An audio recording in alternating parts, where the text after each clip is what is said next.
बिस्मिल्लाहिर्रहमानिर्रहीम। अस्सलाम वालेकुम। काश कभी इस एक साल के अंदर 3 फसलें और गंदम के बाद छोटी छोटी 2 फसलें आपको काश्त करनी चाहिए ताकि आप काश्तकारी के साथ ज़्यादा मुनाफा कमाएं, अच्छा मुनाफा कमाएं। कौन कौन सी फसलें आपको काश्त करनी चाहिए और किन बुनियादों के ऊपर आपको ये काश्त करनी चाहिए, इसके बारे में जब बात कर रहे होंगे। अगर आप हमारे चैनल सब्सक्राइब नहीं किए, चैनल को फौरन सब्सक्राइब कर दें, साथ में बेल के बटन को दबा दें ताकि फसलों के मुतालिक हम जितनी वीडियो बना रहे होते हैं वो आपको बर वक्त मिल सके। काश कभी अगर आपकी पक्के वट की ज़मीन है, पानी आपके पास वाफर मिकदार के अंदर मौजूद है और आपके पास सरमाया भी काफ़ी है, यानी आप फसलों के ऊपर अच्छा खर्चा आप कर सकते हैं, तो गंदम की फसल के बाद आपको चावल की फसल काश्त करनी चाहिए, यानी सुपर वैरायटी काश्त, सुपर फाइन वैरायटी काश्त कर लें, या आप हाइब्रिड चावल की फसल काश्त कर लें और उसके बाद फिर दोबारा से आप चावल की फसल काश्त करें, यानी चावल की 2 दफ़ा फसल काश्त करें। 6 महीने के अंदर दोबारा जो आप चावल की फसल काश्त करेंगे वो आपने 1509 वैरायटी, यानी कि शॉर्ट ड्यूरेशन वाली वैरायटी जो कि जल्दी खत्म हो जाती है, देर से लगती है, वो वैरायटी आपने काश्त करनी है। चावल की ये 2 फसलें आप कामयाबी के साथ काश्त भी कर सकते हैं और एक अच्छा मुनाफा भी कमा सकते हैं। अगर आपके पास पानी की कमी है, या आपके पास सरमाया की कमी है, या आपकी ज़मीन जो है वो रेतली है या मैरा टाइप की आपकी ज़मीन है, तो गंदम की फसल के बाद आपको चाहिए कि आप तिल की फसल काश्त करें। बहुत अच्छा रेट मिल रहा है, बड़ा मुनाफा हमारे काश्तकार कमा सकते हैं। तिल के बाद आप दोबारा से भी तिल की फसल काश्त कर सकते हैं। इसी तरह से गंदम की फसल के बाद आप जंतर काश्त कर लें, जंतर के बाद आप तिल की फसल काश्त कर सकते हैं।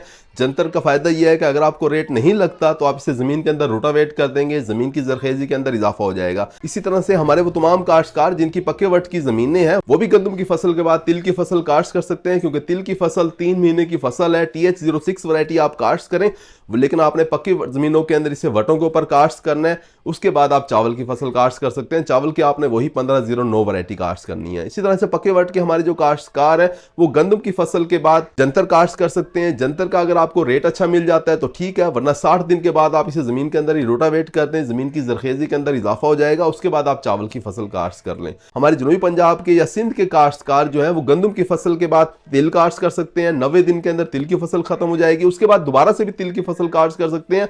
TH06 वैरायटी आपको काश्त करनी चाहिए जो कि जल्दी खत्म हो जाती है, पैदावार भी इसकी अच्छी आ जाती है। इसी तरह से हमारे वो तमाम काश्तकार जिनकी रेतली जमीनें हैं, कमजोर जमीनें हैं, वो तिल की फसल काश्त करें गंदम के बाद और उसके बाद फिर बाजरा की फसल काश्त कर सकते हैं। ये दोनों फसलें ऐसी हैं जो कि रेतली जमीनों के अंदर बहुत अच्छी पैदावार भी दे देती हैं, इन्हें पानी भी कम चाहिए होता है, इनके ऊपर भी खर्चा भी कम आ रहा होता है। इसी तरह से गंदम की फसल के बाद आप मूंग काश्त कर सकते हैं, मूंग के बाद आप तिल काश्त कर सकते हैं और उसके बाद फिर आप गंदम की फसल भी वक्त पे काश्त कर सकते हैं। इसी तरह से हमारे वो तमाम काश्तकार जो चावल की फसल काश्त करते हैं वो गंदम की फसल के बाद मूंग की फसल काश्त कर सकते हैं और उसके बाद फिर चावल की फसल भी वक्त पे काश्त कर सकते हैं, क्योंकि मूंग की फसल भी 90 दिन के अंदर खत्म हो जाती है। इसी तरह से हमारे वो काश्तकार जिनकी मैरा टाइप की जमीनें हैं वो गंदम की फसल के बाद तिल की फसल काश्त कर लें, उसके बाद मकई की फसल काश्त कर लें।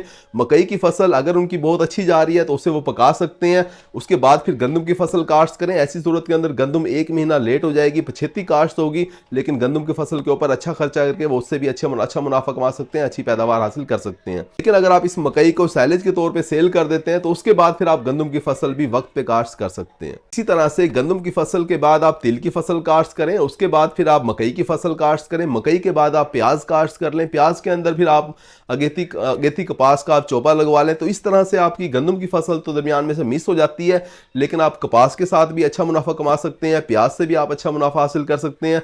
मल्टी क्रॉपिंग करके, इंटर क्रॉपिंग करके आप मुख्तलिफ फसलों की काश्त करके आप अच्छा मुनाफा कमाने में कामयाब हो सकते हैं। तो उम्मीद है कि वीडियो आपको समझ आ गई होगी। अपना ख्याल रखिएगा। अल्लाह हाफिज।